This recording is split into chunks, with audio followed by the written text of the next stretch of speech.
Ndugu. Now, early this morning, Dr. Ruhakana Rugunda was sworn in as the 6th Prime Minister of the Republic of Uganda. The Right Honourable Prime Minister kicked off his duties immediately, running through what would be key priorities when he takes office, which of course began today. On Newsnight, we will be discussing what lies ahead, the hurdles ahead of the Prime Minister, the newly appointed Prime Minister who's now been sworn in. Newsnight with Andrew Mwenda, the CEO of the Independent magazine and also the old man of the clan. Andrew, we've discussed a lot of... Why did you mean that he's the 6th Prime Minister? 6th, because counting, even by our own count from if you count, under NRM, okay. yes, since 86, yeah. Let's discuss what lies ahead. In his speech, after he had been sworn in, he said he would put his efforts around job creation and service delivery. But the president's itinerary for him is simple. Please offer services to the people. Is that what should have been his priority? What I felt was the fundamental thing Yes. Rugunda said is that the biggest challenge facing the government is implementation. And let me explain to you why he made a fundamental point. Yes. If you look at the prioritization in the budget for the Ministry of Health has increased from about 170 billion to about 1.3 trillion since 1997, in the last 17 years. The budget for education has increased from 256 billion to about 1.5 trillion. The budget for roads from about 250 billion to around about 1.4 trillion. So in budget for agriculture, whatever you can talk about, budgets have grown exponentially and perhaps much more rapidly than in any other country you can find. Yet, if you were to assess whether the quality of the services delivered, even by the way, expenditure per capita, in other words, how much money is spent on the health of a Ugandan per year, has increased by about a factor of 300%. The question is, has the quality of the service provided improved in tandem with the vast amount of resources being poured into these sectors? Actually, it has not.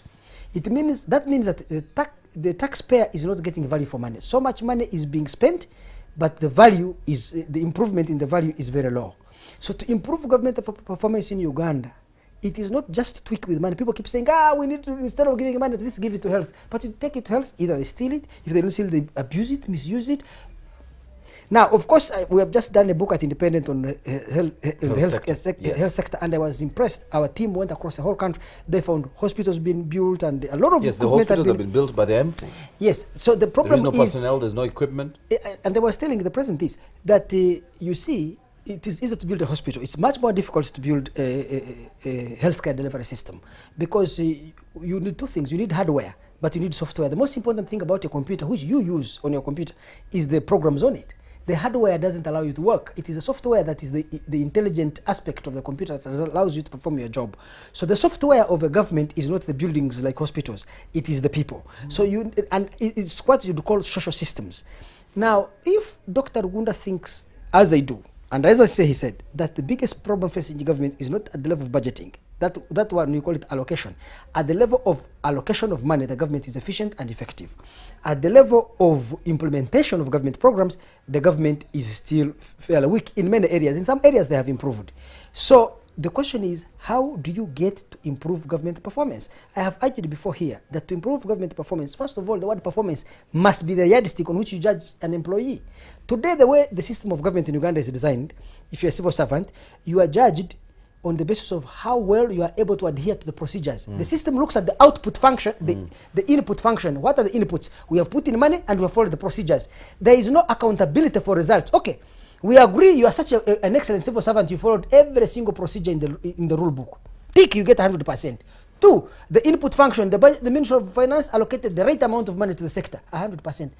What is the result? There is no system of accountability for results. All right, Andrew, but my big question here is that he was heading, well, he's leader of government business. Now, but after that, he heads one of the biggest, actually the biggest ministry in government.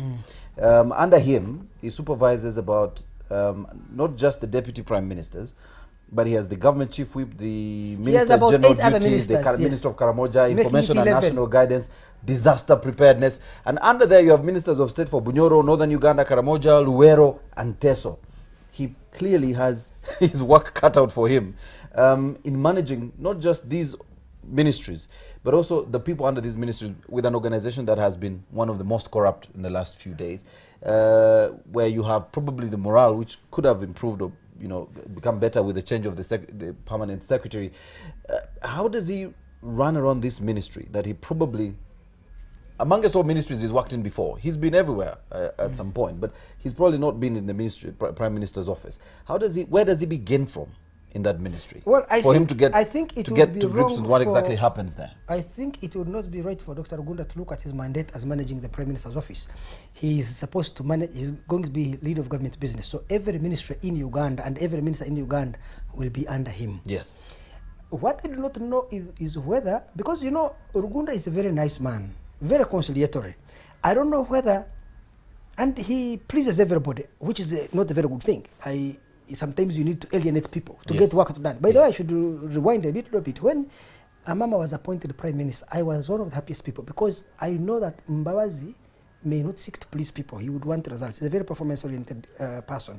But I think his enemies outsmarted him because they were able to successfully alienate him from his boss. Yes. So Amama had the best chance to reform government and improve its performance, and immediately he joined, he had started a performance management process. Yes, maybe that did work. So we're bringing somebody who actually now can unite. Has come. Can unite rather than divide. Yes. So the question is, what is Rugunda's main role? Yes. If I come as Rugunda, I may say, look, Mbabazi came in with an ambitious agenda. He wanted to implement the government programs, tried to create a power base, and people failed him. People said he wants to remove the president. Yes.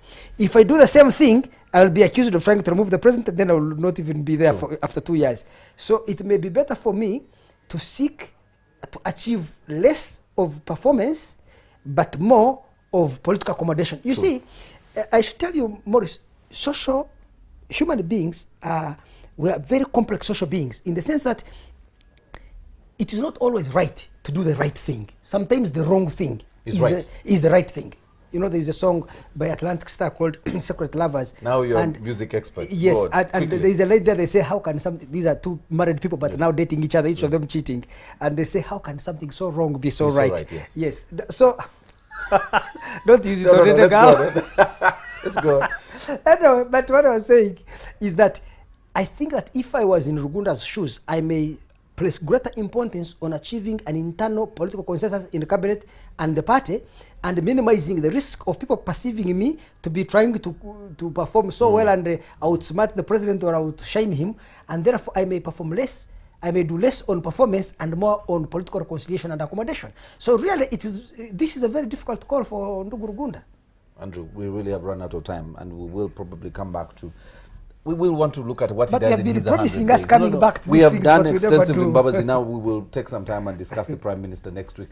Well, that was Newsnight.